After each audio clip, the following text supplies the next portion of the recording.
আসসালামু আলাইকুম। আশা করি সবাই ভালো আছেন। আমরা এই জায়গাটা কিনেছিলাম বাড়ি করব এজন্য, কিন্তু প্রতিবেশী যদি ভালো না হয় তাহলে স্বর্গে যেও শান্তি নাই। আমাদের হয়েছে সেই একই দশা। আমার সামনে যে ইটের ঘরটা দেখা যাচ্ছে, এই বাড়ির মানুষগুলো খুবই খারাপ। কারণ এই জন্য বলছি, আমি জায়গা কিনেছি, তারাও জায়গা কিনে বাড়ি করেছে, কিন্তু তারা আমাকে ঘেরা দিতে দিবে না, তারা ঘেরা দিবে এবং প্রতি বছর একটু একটু করে তারা বাড়াচ্ছে, ঘেরা কাটে আবার ঘেরা সরাই দিচ্ছে। যে কারণে আমিও ওদের ঘেরার সঙ্গে আমি একটা ঘেরা দিয়ে রাখবো, যাতে ওরা আমার ঘেরাটা ঠেলে আমার ভিতরে না আসতে পারে। কারণ আমি চাই না ওদের সঙ্গে গ্যাঞ্জাম করতে, এজন্য আমি ঘেরাটা দেওয়ার জন্য আসছি। গত বছর আমরা ঘেরা দিয়ে গেছিলাম, কিন্তু ওরা আমাদের ঘেরার উপর দিয়ে এসে আমাদের জায়গায় হাঁস পালন করত এবং কিছু ছাগল বেঁধে রেখে যেত। যে কারণে আমি কিছু চারা লাগাই গেছিলাম, চারাগুলো ওদের ছাগল দিয়ে খাওয়াই দিছে। যে কারণে আমি আজকে সিদ্ধান্ত নিয়েছি যে ওদের ঘেরার পাশ দিয়ে আমি একটা ঘেরা দিয়ে রাখবো, যাতে ওরা ঠেলেও না আসতে পারে আর ওদের হাঁস মুরগি যাতে আমার ভেতরে আসতে না পারে। আমি এখানে একটা সুন্দর করে বাড়ি করতে চাই এবং বাড়িটা খুবই সুন্দর হবে, পরিবেশটা খুবই সুন্দর হবে, গাছগাছালি লাগানো থাকবে, বিভিন্ন ধরনের ফুল গাছ, বিভিন্ন ধরনের ফলের গাছ। এখানে একটা সুন্দর করে বাড়ি করব। এই জায়গাটা কিনেছিলাম আমি 5 লক্ষ টাকা দিয়ে, কিন্তু এখানে কিছু করতে পারিনি। প্রায় 1.5 বছর হয়ে গেছে। এই প্রতিবেশের কারণে আমি এখানে কোনো ধরনের গাছগাছালি লাগাতে পারিনি। ওরা এই ঘেরাটা নিয়ে ঝামেলা করতো। ওরা বলতো যে ওদের নাকি জায়গা কম দিছে, তাই ওরা ঠেলে আমার ভেতরে আসার চেষ্টা করতো।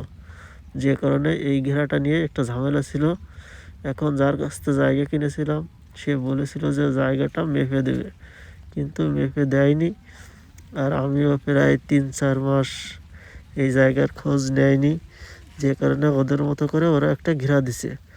এখন আমার প্রায় ওরা 1.5 ফুট জায়গা নিয়ে নিছে, তাও আমি মেনে নিছি, কিছু বললাম না, কারণ 1.5 ফুট জায়গার দাম খুব একটা বেশি না।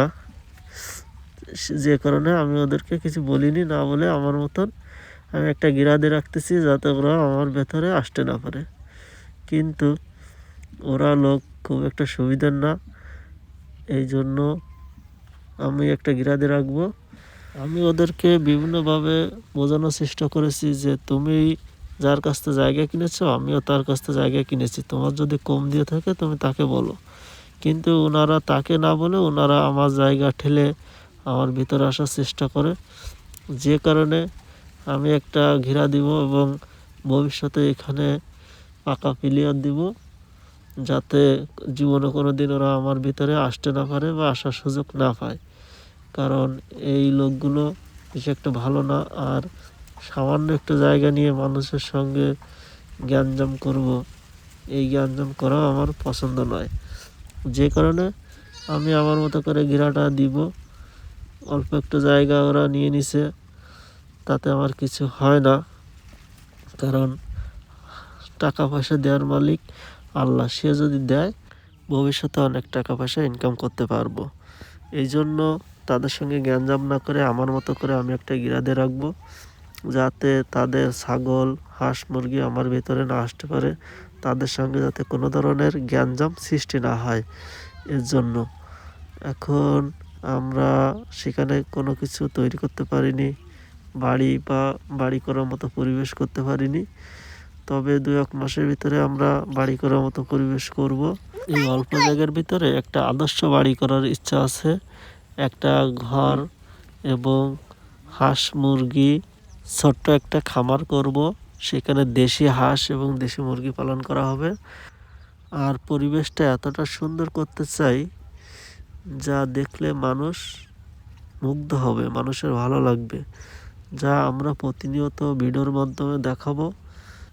যারা গ্রামের ভিডিও দেখে থাকেন তাদের অবশ্যই খুবই ভালো লাগবে, কারণ গ্রামের পরিবেশটা খুবই সুন্দর হয় যদি সুন্দর করে সাজানো যায়। এখন আমাদের ইচ্ছা আছে খুবই সুন্দর করে একটা বাড়ি করার এবং পরিবেশটা সুন্দর করার, যা মানুষের ভালো লাগবে, মানুষের মন কাড়বে। আমাদের 4 জনের একটা ছোট ফ্যামিলি, আমার 2 মেয়ে এবং আমি আর আমার স্ত্রী। আমরা 4 জনের এই ছোট্ট একটা ফ্যামিলি কিভাবে আমার এই অল্প একটু জায়গার উপর থেকে ইনকাম করে সংসার চালানো যায় এবং স্বাবলম্বী হওয়া যায়, এই প্রসেসগুলো আমি ভিডিওর মাধ্যমে আপনাদের দেখানোর চেষ্টা করব। আর যাদের আমাদের মতো অল্প জায়গা আছে, কি করব ভেবে পাচ্ছি না, তাদের জন্য আমাদের ভিডিওগুলো খুবই উপকারে আসবে। কারণ আমি এই অল্প জায়গার উপর থেকে আমার সংসার এবং আমার মেয়ে এবং পরিবারের প্রত্যেকের ভরণ পোষণের চাহিদা মেটাবো এবং তাদের লেখাপড়ার খরচ, তাদের যাবতীয় খরচ আমি এই অল্প জায়গার উপর থেকে ইনকাম করে তাদেরকে দিব। তার জন্য আমার প্রয়োজন হবে একটা ব্যবসায় আকারে কিছু করার। আমার এই অল্প জায়গায় কি করব কি না করব, কিভাবে টাকা ইনকাম করব, সব কিছু আমি ভিডিওর মাধ্যমে দেখাবো। কিন্তু আমার এখানে প্ল্যান আছে 3 থেকে 4টা ব্যবসা করার, যেগুলো অল্প জায়গার উপরে করা যায়, যে কেউ করতে পারে, পুঁজিও কম, অল্প পুঁজি দিয়ে ব্যবসাগুলো করা যায়। প্রত্যেকে জানেন কিছু করতে হলে কিছু ইনভেস্ট করতে হয়। এখন আমার এই প্ল্যানে যে কাজগুলো আমি করব, তার পিছনে আমার অবশ্যই কিছু টাকা খাটাতে হবে। অর্থ না খাটালে আমি কিছু করতে পারবো না। অল্প কিছু টাকা ইনভেস্ট করব, তা দিয়ে আমি বেশি কিছু ইনকাম করতে চাই। এখন দেখা যাক কতদূর কী করতে পারি। অবশ্যই আপনারা ভিডিওগুলো দেখবেন, আপনাদের খুবই উপকারে আসবে। যারা গ্রামের পরিবেশে বসবাস করেন, কিছু করতে পারছেন না, তাদের জন্য খুবই উপকারে আসবে। আর আমি যে জায়গাটা কিনেছি এখান থেকে চালনা বাজার খুবই কাছাকাছি, ডাকব চালনা বাজার খুবই কাছাকাছি। আমি যা কিছু উৎপাদন করব সব কিছু খুব সহজে বাজারে নিয়ে যেতে পারবো। যে কারণে আমি এমন কিছু উৎপাদন করব যেগুলো বাজারে চাহিদা আছে এবং বাজারে সহজে পরিবহন করতে পারবো। এই অল্প জায়গার উপরে আমি আমার জীবিকা নির্বাহ করতে চাই। দেখি কতদূর কী করতে পারি। আশা করি এই অল্প জায়গার উপর থেকেই আমি স্বাবলম্বী হতে পারবো। এখান থেকে টাকা পয়সা দেরি করতে পারবো, এখান থেকেই কিছু করতে পারবো। বাকিটা আল্লাহর উপরে ছেড়ে দেওয়া, তিনি যা করেন তাই হবে, কপালে যা আছে তাই হবে।